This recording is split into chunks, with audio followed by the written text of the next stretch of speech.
श्रवण करी होंगी।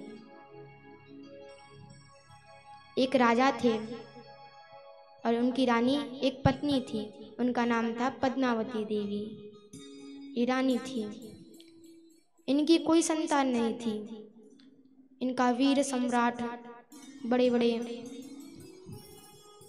इनके महल थे, लेकिन राजा के पास कोई संतान नहीं थी। उनके पास कोई संतान नहीं थी।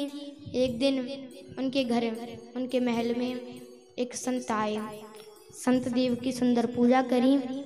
राजा जब तक संत के पास पहुंच नहीं पाए, जब तक रानी पहुंच गई और रानी ने अपना पाद प्रक्षालन किया संत का और हाथ जोड़कर बोली, हे संत देवता, आप तो प्रभु की वाणी को भी टाल सकते हो।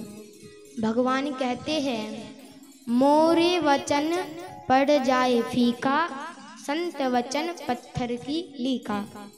मैंने जो कह दिया वो टल जाता है, मैंने जो कह दिया वो झूठ भी हो सकता है, लेकिन संत की पत्थर की लेखा होती है, जो कह दे वो होता ही है। आप संत प्रभु की कृपा प्राप्त किए हो, संत की महिमा में क्या बताऊं। रानी कहती है, संत की महिमा में क्या बताऊं, बस इस दासी पर एक कृपा कर दीजिए। इस दासी को एक संतान नहीं है, संतान की प्राप्ति के लिए कुछ उपाय बताइए। तो संत ने कहा कि तुम्हारे महल के थोड़े दूर एक शिवलिंग है, उसमें जाके तुम पूजा करना, आराधना करना और प्रार्थना करना, हे प्रभु, हे भोले बाबा, हे ओघड़ा दानी। हमारे भोले बाबा कौन है? ओघड़ा दानी। जो आया दे दिए, जैसा आया दे दिए। तो उनके पास जाकर प्रार्थना करना, हे ओघड़ा दानी, तुम तो सर्वज्ञ हो, सब कुछ जानते हो, मुझे संतान दीजिए। वैसी रानी सुंदर। और एक संत ने कहा था, तुम रात्रि में जाना और किसी को मत बताना। रानी ठीक है, संत चले गए। अगले दिन सुंदर रात्रि में सुंदर श्रृंगार किया, अपना थाली सजाई और चली मंदिर की ओर, शिवलिंग की ओर।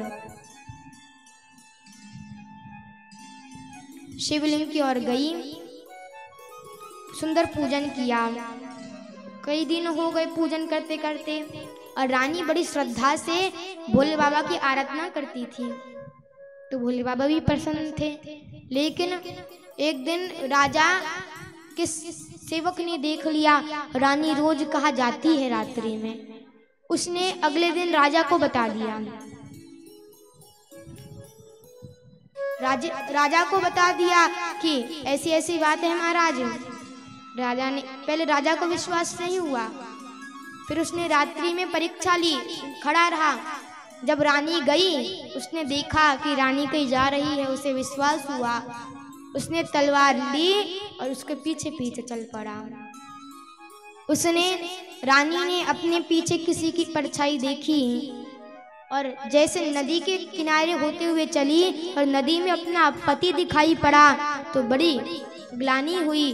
मेरा पति मुझ पर विश्वास नहीं करता है, मुझे प्रतिवता नहीं मानता है, मैं ऐसी गंदी हरकत कैसे कर सकती हूँ, मुझे प्रतिवता नहीं मानता।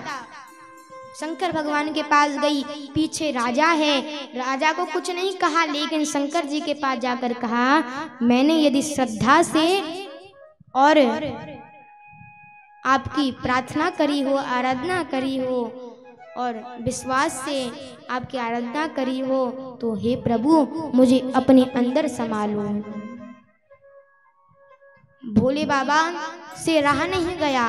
भोले बाबा ने तुरंत वहां प्रकट हुए, आशीर्वाद दिया, तुम समा जाओगी। और जैसे वे रानी शिवलिंग की ओर बढ़ी, शिवलिंग बीच में से फट गया और उसमें रानी जाकर बैठ गई और भगवान ने अपने अंदर पद्मावती देवी को समा लिया। राजा को पता चला, बड़ी ग्लानि हुई कि मैं अपनी पत्नी पे ऐसा करता था, छोड़ो, रोज नदी का जल लेता और रोज चराता, हे प्रभु क्षमा कीजिए, हे प्रभु क्षमा कीजिए। अब लोगों को पता चला कि राजा उस शिवलिंग पर जाता है, इसलिए उस शिवलिंग का नाम पड़ा राजराजेश्वर। ऐसे राजराजेश्वर ने अपने अंदर पद्मावती देवी को समाहित कर लिया। तो हम भी हमारे ओगड़ा दानी से प्रार्थना करेंगे, यदि प्रभु हम भी तेरे दरवाजे पर श्रद्धा से आए हैं तो तू भी हमें प्राप्त हो जा। श्रद्धा से आए हैं तो समा ले हमें अंदर, यही हम हमारे भोले से प्रार्थना करेंगे। ओगड़ा दानी है मेरा शिव, ओगड़ा दानी है, जो आया जैसे दे दिया, सोचता नहीं है। सबसे भोला जग में मेरा भोले बाबा है, मेरे भोला है।